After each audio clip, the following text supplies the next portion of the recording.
နှစ်သက်ကိုဒါတွေယူမသွားပါနဲ့နှစ်သက်ကိုမကောင်းတဲ့အတွေးအမြင်တွေယူမသွားပါနဲ့တော့မကောင်းတဲ့အတွေးအမြင်တွေကိုနှစ်ဟောင်းမှာထားခဲ့လိုက်ပါနှစ်သက်မှာကောင်းမွန်တဲ့အတွေးသစ်အမြင်သစ်တွေနဲ့ပြောဆိုလောက်ကင်ကြံစီပါနှစ်သက်ကိုနောင်တတွေယူမသွားပါနဲ့တော့နောင်တတွေကသင်ခန်းစာတွေယူထားပြီးနောင်တတွေကိုနှစ်ဟောင်းမှာထားခဲ့လိုက်ပါနှစ်သက်မှာနောင်တအသစ်တွေမဖြစ်ရအောင်ပြောဆိုလောက်ကင်ကြံစီပါနှစ်သက်ကိုစိတ်ဆင်းရဲပူလောင်စေမဲ့တောကတွေကိုယူမသွားပါနဲ့တော့စုပ်ကိုင်ထားရလို့မွန်းကျက်နေတဲ့မွန်းကျက်မှုတွေကိုယူမသွားပါနဲ့တော့နှစ်ဟောင်းမှာပဲလွတ်ချခဲ့လိုက်ပါနှစ်သက်မှာတောကကင်းဝေးပြီး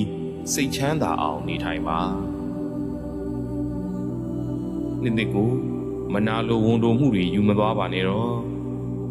နှစ်သက်မှာကိုထက်သားတာတွေ့ရင်ဝမ်းမြောက်စွာမုဒိတာပွားပါကိုနဲ့တန်းတူတွေ့ရင်အကျိုးလိုလားတဲ့စိတ်နဲ့မေတ္တာထားပါ